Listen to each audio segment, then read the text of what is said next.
tips to make a great first impression. Now, let's begin. Number 1. Expressive evidence. Now, I'm sure you recognize this classic interview question. What are your strengths and weaknesses? You'd be surprised how often this question ruins first impressions. It's not because people don't know what to say. It's because they say it the wrong way. Now, if someone is asking about your strengths, you shouldn't use it as an excuse to brag. This kind of arrogance is never going to earn you any points because there's nothing impressive about it. You can tell them that you're extremely intelligent and the hardest worker that they've ever met. But does that really mean anything? Anyone can say anything about themselves.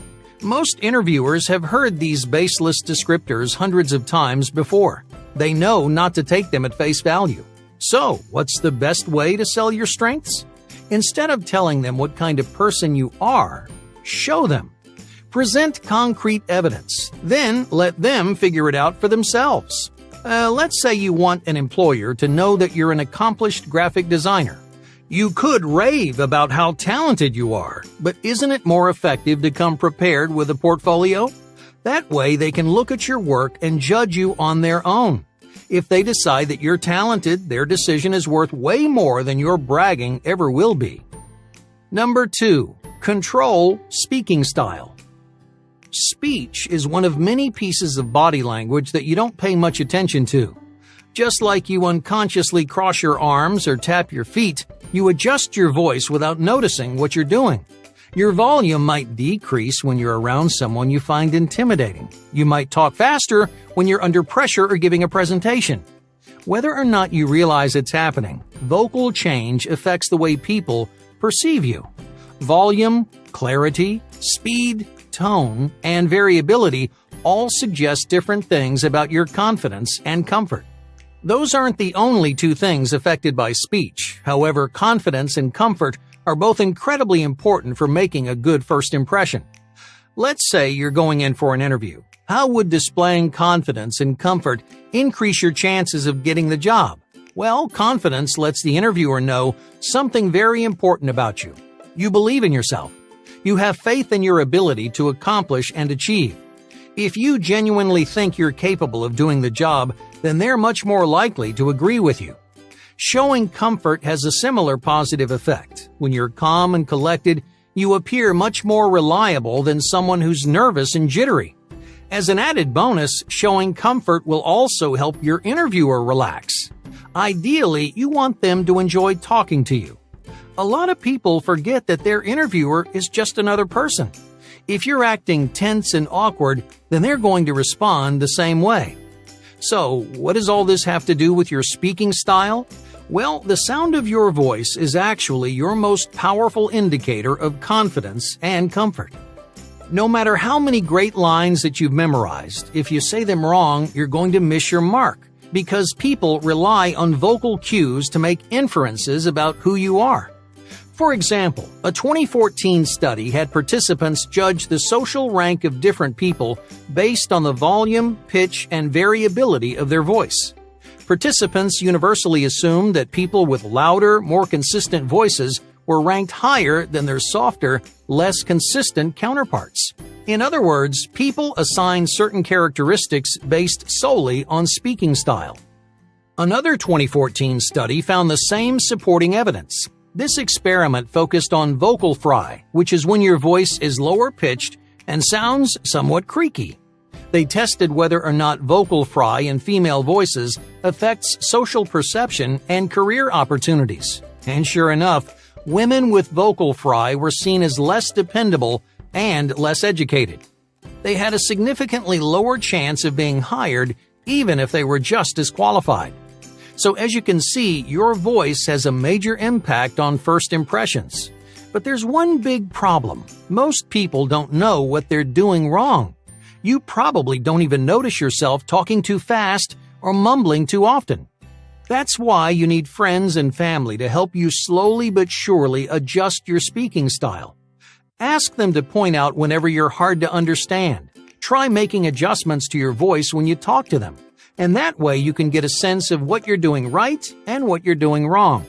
With enough practice, you'll get in the habit of communicating both confidence and comfort through what you say and the way you say it. Number 3. Physical expressiveness. Have you ever seen someone move their hands around when they talk? It's common for most experienced public speakers. They do it for a number of different reasons. Physical expressiveness adds emphasis to your speech. It strengthens your points by physically signaling when something's important.